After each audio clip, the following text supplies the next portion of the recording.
Tomb robbing in ancient Egypt is a story woven with intrigue, danger, and the unrelenting tension between reverence for the dead and the lure of unimaginable wealth.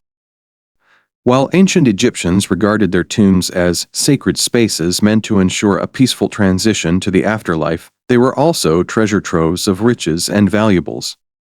This paradox between sanctity and greed gave rise to a clandestine underworld of tomb robbing that has fascinated historians, archaeologists, and storytellers for centuries. The Egyptians believed in an eternal afterlife where the deceased would continue their existence, enjoying the luxuries they had on earth. To prepare for this journey, tombs were meticulously filled with goods, gold, jewelry, amulets, and finely crafted, everyday items. For the pharaohs and the elite, these goods were meant to signify their status even in death, while for commoners, tombs represented a modest hope for a secure afterlife.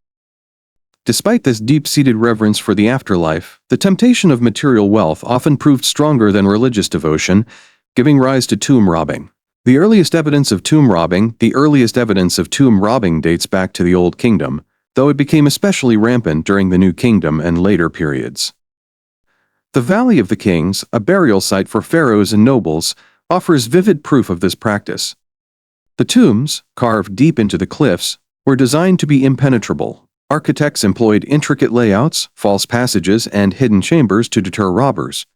Some even inscribed dire warnings and curses on the walls, threatening eternal torment for those who desecrated the tombs.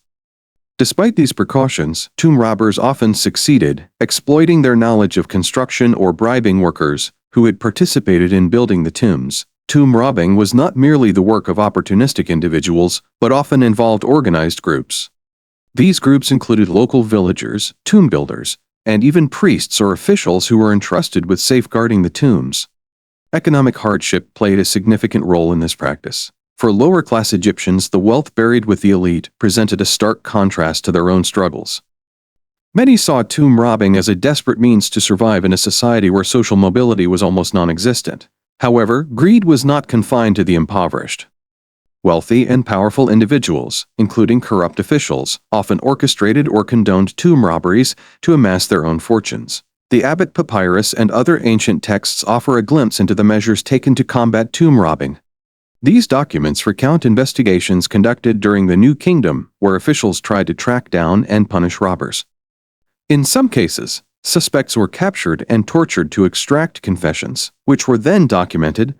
The records detail how thieves would break into tombs, strip mummies of their gold-laden wrappings, and remove treasures, leaving the sanctity of the burial site in ruin.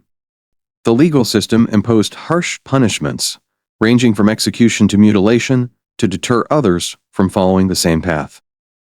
Yet these efforts often fell short, as the lure of wealth outweighed the fear of divine or legal retribution. Despite the pervasive nature of tomb robbing, there were moments when Egyptians took steps to preserve their heritage. During the Third Intermediate Period, some priests, recognizing the vulnerability of the royal tombs, attempted to protect them by relocating mummies and treasures to hidden caches. The royal mummies discovered at Deir el-Bahari and the tomb of Amenhotep II are examples of these efforts. These hidden chambers served as temporary sanctuaries, though even they were not entirely immune to later plundering. Tomb robbing also left its mark on modern archaeology. By the time explorers and archaeologists began unearthing Egypt's ancient treasures in the 19th and 20th centuries, many tombs had already been emptied by ancient robbers. However, some, like the tomb of Tutankhamun, managed to escape extensive looting. Its discovery by Howard Carter in 1922 offered a rare glimpse into the wealth and artistry that adorned a pharaoh's burial. The relatively intact state of Tutankhamun's tomb highlighted the devastating loss of countless artifacts to tomb robbers over millennia. The practice of tomb robbing reveals much about the socio-economic and religious dynamics of ancient Egypt. It exposes the vast gulf between the rich and poor, the fragility of moral and legal systems, and the deep contradictions within a society that both revered and exploited its sacred traditions. Tomb robbing also serves as a reminder of the impermanence of human creations, as even the most sacred and well-guarded treasures are vulnerable to the passage of time and the ambitions of those who come after. In modern times, the legacy of tomb robbing continues to shape the way we understand ancient Egypt. The artifacts recovered from looted tombs have found their way into museums and private collections worldwide, sparking debates about ownership, cultural heritage, and the ethics of displaying such objects.